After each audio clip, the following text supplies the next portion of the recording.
2024 അവസാന ദിവസത്തിൽ എല്ലാവർക്കും പ്രഭാതവന്ദനങ്ങൾ അറിയിക്കുന്നു. ഈ വർഷത്തിൻ്റെ ആരംഭം മുതൽ ഈ അവസാന ദിവസം വരെയും വലിയവനായ ദൈവം നമ്മെ പരിപാലിച്ചു. നമുക്ക് ആയുസ് ദീർഘമാക്കി തന്ന് ഈ വർഷത്തിൻ്റെ അവസാന ദിവസം കാണുവാനും ദൈവം നമ്മെ അനുവദിച്ചതിനായി ദൈവത്തിന് നന്ദി പറയാം. ഈ കഴിഞ്ഞ ഒരു വർഷക്കാലം മുഴുവനും നമ്മുടെ ആവശ്യങ്ങളെല്ലാം കർത്താവ് നിറവേറ്റി തന്നു. നമ്മുടെ ജോലി കാര്യങ്ങളിൽ, നമ്മുടെ ഭവനത്തിൻ്റെ ആവശ്യങ്ങളിൽ, വ്യക്തിപരമായ മറ്റാവശ്യങ്ങളിൽ എല്ലാം കർത്താവിൻ്റെ വലിയ കൃപ നമുക്ക് ദാനമായി നൽകി. എല്ലാറ്റിനായും നമുക്ക് നന്ദിയോടെ സ്തോത്രം ചെയ്യാം. ഈ വർഷത്തിൻ്റെ ആരംഭത്തിൽ ജീവനോടെ ഉണ്ടായിരുന്ന ധാരാളം പേർക്ക് ഈ അവസാന ദിവസം കാണുവാൻ സാധിക്കാതെ ലോകത്തിൽ നിന്ന് മരണം വഴിയായി മാറ്റപ്പെട്ടു പോയിട്ടുണ്ട്. എന്നാൽ ദൈവം നമ്മുടെ ആയുസ്സിനെ ദീർഘമാക്കി തന്നു എന്നുള്ളതല്ലാതെ നമുക്കൊന്നും പറയുവാൻ സാധ്യമല്ല. ആപത്തുകളും അനർത്ഥങ്ങളും രോഗങ്ങളും ദുഃഖങ്ങളും ഒക്കെ നിറഞ്ഞിരിക്കുന്ന ഒരു ലോകത്തിലാണല്ലോ നാം ജീവിക്കുന്നത്. എന്നാൽ ദൈവം നമ്മോട് കൂടെ ഇരുന്ന് ഇത്രത്തോളം നമ്മെ വഴി നടത്തി. അതിനായി നമുക്ക് ദൈവത്തിന് നന്ദിയോടെ സ്തോത്രം ചെയ്യാം. നാം രാവിലെ കേട്ടതായ ആ പാട്ടിൽ പറയുന്ന പോലെ, ഇന്നയോളം എന്നെ നടത്തി, ഇന്നയോളം എന്നെ പുലർത്തി, എൻ്റെ യേശു എത്ര നല്ലവൻ. ഇന്ന് രാവിലെ ഈ വർഷത്തിൻ്റെ അവസാന ദിവസം അത് പറയുവാൻ നമുക്കിടയായത് ഓർത്ത് ഞാൻ ദൈവത്തിന് നന്ദിയോടെ സ്തോത്രം ചെയ്യുകയാണ്. ഈ വർഷത്തിൻ്റെ അവസാന സമയത്തേക്ക് നാം അടുക്കുമ്പോൾ, പ്രത്യേകിച്ച് നാളെ ഒരു പുതിയ വർഷം ആരംഭിക്കുമ്പോൾ, വാസ്തവത്തിൽ നമുക്ക് ചെയ്യാൻ സാധിക്കുന്നതായ ഒരു കാര്യം എന്താണ്? ഈ കഴിഞ്ഞ ഒരു വർഷക്കാലം മുഴുവനായി ഒന്ന് തിരിഞ്ഞു നോക്കുവാൻ നമുക്കിടയാകേണ്ടത് ആവശ്യമാണ്. കാരണം അനേക അനുഭവങ്ങളിലൂടെ ഈ കഴിഞ്ഞ ഒരു വർഷക്കാലം നാം കടന്നു വന്നു. ചില കാര്യങ്ങൾ നമുക്ക് പുതുതായി പഠിക്കുവാൻ സാധിച്ചു. ചില അനുഭവങ്ങൾ നമുക്കുണ്ടായി.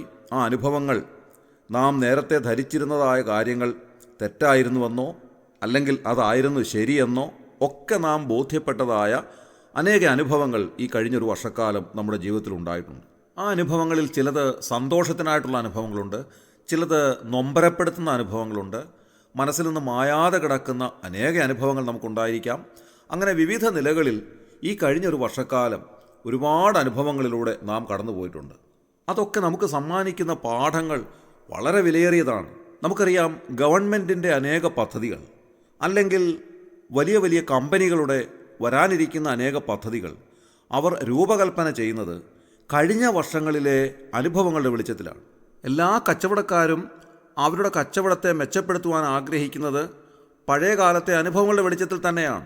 കഴിഞ്ഞ വർഷം ഇത്ര ലക്ഷം രൂപ അല്ലെങ്കിൽ ഇത്ര കോടി രൂപ നിക്ഷേപിച്ചപ്പോൾ അതിൽ നിന്ന് കിട്ടിയതായ വരുമാനമെത്ര, ലാഭമെത്ര, അതോ നഷ്ടമായിരുന്നോ? ഈ കാര്യങ്ങളെല്ലാം നന്നായി അവലോകനം ചെയ്തതിന് ശേഷമാണ് അടുത്ത വർഷങ്ങളിലേക്കുള്ളതായ നിക്ഷേപത്തെപ്പറ്റി അവർ ചിന്തിക്കുന്നത്. അതുകൊണ്ട് ഈ വർഷത്തിൻ്റെ അവസാന ദിവസത്തിലേക്ക് നാം വന്നിരിക്കുമ്പോൾ, പ്രത്യേകിച്ച് ദൈവം അനുവദിക്കുന്നുവെങ്കിൽ നാളെ ഒരു പുതിയ വർഷത്തിലേക്ക് നാം പ്രവേശിക്കുമ്പോൾ, നാം ഒരു തിരിഞ്ഞു നോട്ടം നടത്തുന്നത് നന്നായിരിക്കും.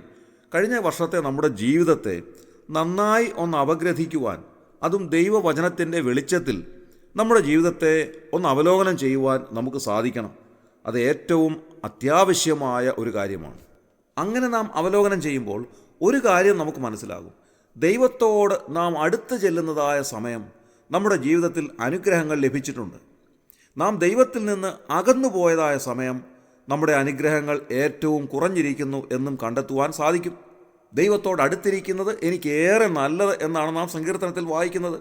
മാത്രമല്ല, നേരോടെ നടക്കുന്നവർക്ക് അവൻ ഒരു നന്മയും മുടക്കുകയില്ല എന്ന് സങ്കീർത്തനക്കാരൻ പറയുന്നു. 16-ാം സങ്കീർത്തനത്തിൽ സങ്കീർത്തനകർത്താവ് പറയുന്നത് ഇങ്ങനെയാണ്: കർത്താവേ, നീ ഒഴികെ എനിക്ക് ഒരു നന്മയുമില്ല.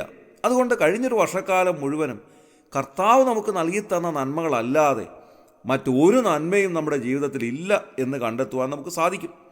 ദൈവമാണ് എല്ലാ അനുഗ്രഹങ്ങളും നൽകിത്തരുന്നവൻ. അതുകൊണ്ട് ദൈവത്തോട് അടുത്ത് ചെല്ലുന്നവർക്ക് ആ അനുഗ്രഹങ്ങൾ വലിയവനായ ദൈവം നൽകിത്തരുന്നു. ഈ 2024 ആരംഭ ദിവസം മുതൽ ഈ അവസാന ദിവസം വരെയും ദൈവത്തോട് അടുത്ത് ജീവിക്കുവാൻ നമുക്ക് സാധിച്ചിട്ടുണ്ടോ? അതോ എപ്പോഴെങ്കിലും നാം ദൈവത്തിൽ നിന്ന് അകന്നു പോയിട്ടുണ്ടോ? അതൊന്ന് കണ്ടെത്തുവാൻ, ഒന്ന് വിചിന്തനം ചെയ്യുവാൻ നമുക്കിടയായി തീരട്ടെ. ഈ വർഷത്തിൻ്റെ അവസാന ദിവസമായ ഇന്നേ ദിവസം ഏതാനും ചില മണിക്കൂറുകൾ കഴിയുമ്പോൾ അവസാനിക്കും. അപ്പോൾ ഒരു പുതിയ വർഷം ആരംഭിക്കുകയാണ്. ഒന്നിൻ്റെ അവസാനമാണ് മറ്റൊന്നിൻ്റെ ആരംഭമായി തീരുന്നത് എന്ന് കാണുവാൻ കഴിയും. ഒരു രാത്രി അവസാനിക്കുമ്പോൾ അടുത്ത നിമിഷം പകൽ ആരംഭിക്കുകയാണ്. ഉറക്കം അവസാനിക്കുമ്പോൾ നാം ഉണരാൻ തുടങ്ങുന്നു. നിശബ്ദത അവസാനിക്കുമ്പോൾ ശബ്ദം ആരംഭിക്കുന്നു. അങ്ങനെ ഒന്നിൻ്റെ അവസാനമാണ് മറ്റൊന്നിൻ്റെ ആരംഭമായി തീരുന്നത് എന്നത് ഒരു ലോക തത്വമാണ്. അങ്ങനെയെങ്കിൽ നമ്മുടെ ഈ ലോകത്തിലെ ജീവിതം അവസാനിക്കുമ്പോൾ ഒരു പുതിയ ജീവിതം അടുത്ത നിമിഷം ആരംഭിക്കുന്നു എന്നുള്ളതും ഒരു യാഥാർത്ഥ്യമാണ്. അങ്ങനെ നമ്മുടെ മരണത്തിന് അപ്പുറമായിട്ടുള്ള ഒരു ജീവിതത്തെ സംബന്ധിച്ച് വളരെ കൃത്യമായ അറിവ് നമുക്ക് നൽകുന്നത് വിശുദ്ധ ബൈബിൾ മാത്രമാണ്. വാസ്തവത്തിൽ ഓരോ വ്യക്തിക്കും ദൈവം ഈ ഭൂമിയിൽ ഒരു ജീവിതം നൽകിയിരിക്കുന്നത് എന്തിനു വേണ്ടിയാണ്? ഈ ജീവിതത്തിന് അപ്പുറമായിട്ടുള്ള ജീവിതത്തെ സംബന്ധിച്ച് ചിന്തിക്കുന്നതിനും അതെവിടെയായിരിക്കണം എന്ന് സ്വയം തീരുമാനിക്കുന്നതിനും ഒക്കെ വേണ്ടി തന്നെയാണ്. എല്ലാവരും ആഗ്രഹിക്കുന്നത് മോക്ഷപ്രാപ്തിയാണ്, ദൈവത്തോട് കൂടെ സ്വർഗത്തിൽ അധിവസിക്കണം എന്നൊക്കെയാണ്. എന്നാൽ ഈ പാപമംഗലമായ ജീവിതത്തിൽ പാപിയായി ജീവിക്കുന്ന ഒരു മനുഷ്യൻ എങ്ങനെയാണ് സ്വർഗത്തിലേക്ക് ചെല്ലുക? ആദ്യ മനുഷ്യനായ ആദാം പാപം ചെയ്തതുകൊണ്ട് ലോകത്തിലെ സകല മനുഷ്യരും പാപികളായി തീർന്നു. അങ്ങനെ പാപിയായ ഒരു മനുഷ്യൻ എങ്ങനെയാണ് സ്വർഗത്തിലേക്ക് ചെല്ലുക? അതിനുള്ള വഴി ഒരുക്കുന്നതിന് വേണ്ടിയാണ് കർത്താവായ യേശു ക്രിസ്തു ഈ ലോകത്തിലേക്ക് വന്നത്. അവിടുന്ന് ദൈവമായിരുന്നു. അങ്ങനെ ദൈവരൂപത്തിലിരുന്നവൻ ദൈവത്തോടുള്ള സമത്വം വേണ്ട എന്ന് വെച്ചിട്ട് ഒരു ദാസരൂപം എടുത്ത് മനുഷ്യ സാദൃശ്യത്തിലായി തന്നെത്താൻ ഒഴിച്ചു വേഷത്തിൽ മനുഷ്യനായി വിളങ്ങി എന്നാണ് നാം വായിക്കുന്നത്. അവിടുന്ന് ഈ താണലോകത്തിൽ ഒരു മനുഷ്യനായി ജനിച്ചു വീണു. ആ ജനനമാണ് ഈ കഴിഞ്ഞ ദിവസങ്ങളിൽ ലോകം മുഴുവനും കൊണ്ടാടിയത്. എന്നാൽ ആ ജനനത്തിൽ ആഘോഷിച്ചതുകൊണ്ടോ ഏതെല്ലാം നിലയിൽ സന്തോഷിച്ചതുകൊണ്ടോ ഒന്നും മോക്ഷപ്രാപ്തി ലഭിക്കുന്നില്ല. എന്നാൽ വലിയവനായ ദൈവം എന്താണ് ചെയ്തത്? സകല മനുഷ്യവർഗത്തിൻ്റെയും പാപം ആ പുത്രൻ്റെ മേൽ ചുമത്തി.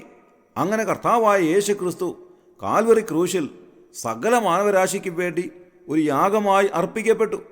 ആ യേശു ക്രിസ്തുവിൻ്റെ പരിപാവനമായ രക്തം ദൈവനീതിയുടെ മുൻപാകെ ഒഴുക്കി സകല മനുഷ്യവർഗത്തിൻ്റെയും പാപത്തിന് പരിഹാരമായി ആ രക്തം മറുവിലയായി നൽകി. ആ കർത്താവായ യേശു ക്രിസ്തു എൻ്റെ പേർക്കാണ് മരിച്ചതെന്നും അവിടുത്തെ പരിപാവനമായ രക്തം എൻ്റെ പാപത്തിന് മറുവിലയായി നൽകിയതാണ്. അതുകൊണ്ട് ഞാൻ ആ കർത്താവായ യേശു ക്രിസ്തുവിൽ വിശ്വസിക്കണമെന്നും അവിടുത്തെ രക്ഷിതാവും കർത്താവുമായി സ്വീകരിക്കണമെന്നും ആര് വിശ്വസിക്കുന്നുവോ, അങ്ങനെ വിശ്വാസത്താൽ യേശു ക്രിസ്തുവിനെ രക്ഷിതാവും കർത്താവുമായി ആര് സ്വീകരിക്കുന്നുവോ അവർക്കാണ് മോക്ഷം ലഭിക്കുക. അവരാണ് നിത്യതയിൽ കർത്താവിനോട് കൂടെ സ്വർഗസ്ഥലങ്ങളിൽ സന്തോഷിക്കുക. ഈ ജീവിതം കഴിഞ്ഞാൽ ഉടൻ തന്നെ അടുത്ത ജീവിതം കർത്താവിനോടുകൂടെ സന്തോഷത്തിനായി, സ്വർഗീയ സന്തോഷത്തിനായി തന്നെ ആരംഭിക്കുന്നത് അവരാണ് എന്ന് ദൈവവചനം നമ്മെ ഓർമ്മിപ്പിക്കുകയാണ്. അതേസമയം ക്രിസ്തുവിനെ രക്ഷിതാവും കർത്താവുമായി സ്വീകരിക്കാതെ തള്ളിക്കളയുന്നതായ ഒരു വ്യക്തി അദ്ദേഹത്തിൻ്റെ ജീവിതം ഇവിടെ അവസാനിക്കുമ്പോൾ അടുത്ത നിമിഷം അദ്ദേഹത്തിൻ്റെ ജീവിതം ആരംഭിക്കുന്നത് യാതനാസ്ഥലത്താണ്. ആ യാതനാസ്ഥലത്ത് നിന്ന് വീണ്ടും ആത്മാക്കൾ വെള്ളസിംഹാസനത്തിൻ്റെ മുൻപാകെ അന്ത്യന്യായവിധിക്കായി ഏൽപ്പിക്കപ്പെടുകയും പിശാചിനും അവൻ്റെ ദൂതന്മാർക്കും വേണ്ടി ദൈവം ഒരുക്കിയിരിക്കുന്ന നിത്യമായ നരകാഗ്നിയിലേക്ക് അവർ തള്ളപ്പെടുകയും ചെയ്യുന്നു. അങ്ങനെ അവരുടെ നിത്യത മുഴുവനും ആ നരകാഗ്നിയിൽ അവർ കഴിയേണ്ടതായി വരുന്നു. കാരണം എന്താണ്? യേശു ക്രിസ്തുവിലൂടെ സൗജന്യമായി നൽകിയ രക്ഷ അവർ വിശ്വാസത്താൽ സ്വീകരിച്ചില്ല എന്നുള്ള ഒറ്റ കാരണം മാത്രമാണ് അതിന് മുഖാന്തരമാകുന്നത്. ഈ വർഷത്തിൻ്റെ അവസാന ദിവസമായ ഇന്നത്തെ ദിവസം, ഈ പ്രഭാത സമയത്ത് കഴിഞ്ഞൊരു വർഷക്കാലം നമ്മുടെ ജീവിതം എങ്ങനെയായിരുന്നു എന്നൊന്നും തിരിഞ്ഞു നോക്കുവാൻ ദൈവം നമ്മെ ഇടയാക്കട്ടെ. ക്രിസ്തുവിനോട് കൂടെ ജീവിക്കുവാൻ നമുക്ക് സാധിച്ചുവോ?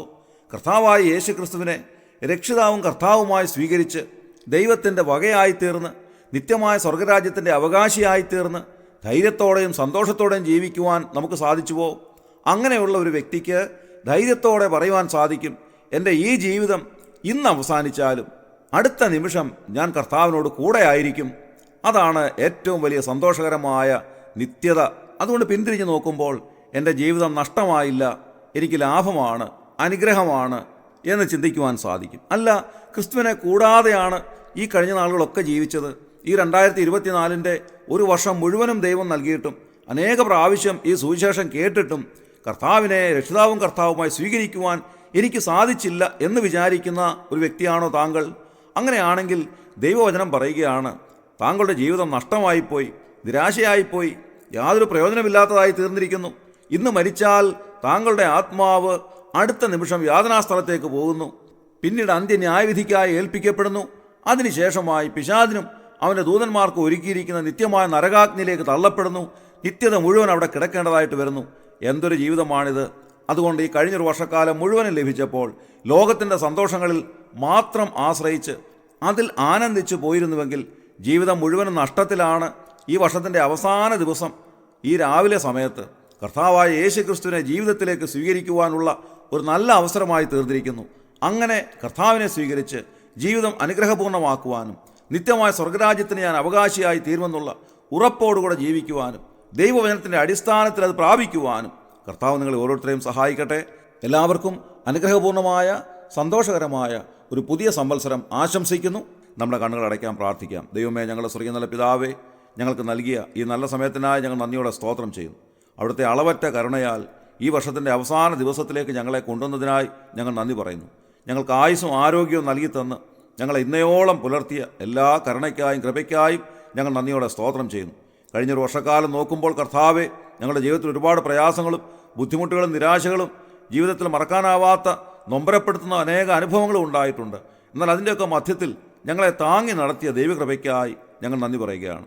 ഞങ്ങൾ ചിന്തിച്ചതുപോലെ അവിടുത്തെ സ്വീകരിച്ച് കർത്താവെ അവിടുത്തെ വകയായി തീർന്ന് യേശുക്രിസ്തുവിലൂടെ ഉള്ളതായ വിലയേറിയ രക്ഷ സൗജന്യമായി വിശ്വാസത്താൽ സ്വീകരിച്ച് തിരുസന്നിധിയിലേക്ക് അടുത്തു വരുവാൻ ഞങ്ങളെ അനുവദിക്കുന്നതിനായി സ്തോത്രം ചെയ്യുന്നു. ഇതുവരെയും ആ കൃപയിലേക്ക് വരാതെ യേശുക്രിസ്തുവിനെ രക്ഷിതാവും കർത്താവുമായി സ്വീകരിക്കാതെ ഇപ്പോഴും നരകാഗ്നിക്ക് വിധിക്കപ്പെട്ടവരായി കിടക്കുന്ന അനേക ആയിരക്കണക്കിന് ആളുകൾക്ക് വേണ്ടി ഞങ്ങൾ പ്രാർത്ഥിക്കുന്നു. ഈ വർഷത്തിൻ്റെ അവസാന ദിവസം കർത്താവെ അവർക്ക് അവരുടെ ജീവിതത്തെ സംബന്ധിച്ചും നിത്യതയെ സംബന്ധിച്ചുമുള്ള വലിയ ബോധ്യം നൽകി കർത്താവായ യേശുക്രിസ്തുവിലേക്ക് തിരിയുവാനും യേശുക്രിസ്തുവിനെ രക്ഷിതാവും കർത്താവുമായി സ്വീകരിച്ച് പുതിയ വർഷത്തിലേക്ക് പ്രവേശിക്കുവാനും അവരെ ഇടയാക്കണമെന്ന് പ്രാർത്ഥിക്കുന്നു. ഈ ശുശ്രൂഷയെ സംബന്ധിച്ച് എല്ലാവരെയും അവിടുന്ന് അനുഗ്രഹിച്ചാട്ടെ. അവിടുന്ന് അങ്ങനെ ചെയ്തതിനായി ഞങ്ങൾ നന്ദി പറയുന്നു. അവിടുത്തെ വരവ് താമസിക്കുന്നുവെങ്കിൽ ഒരു പുതിയ സംവത്സരത്തിലേക്ക് ഞങ്ങൾ പ്രവേശിക്കട്ടെ. ആ ദിവസങ്ങൾ ഞങ്ങൾക്ക് അനുഗ്രഹമാക്കി തരണമേ കർത്താവേ. അവിടുന്ന് അങ്ങനെ ചെയ്തിരിക്കാൻ ഞങ്ങൾ നന്ദി പറയുന്നു. ഞങ്ങളുടെ പ്രാർത്ഥന കേട്ടതിനായി സ്തോത്രം. ഞങ്ങളുടെ കർത്താവും രക്ഷിതാവുമായ യേശു ക്രിസ്തുവിൻ്റെ ധന്യമായ നാമത്തിൽ തന്നെ. ആമേൻ.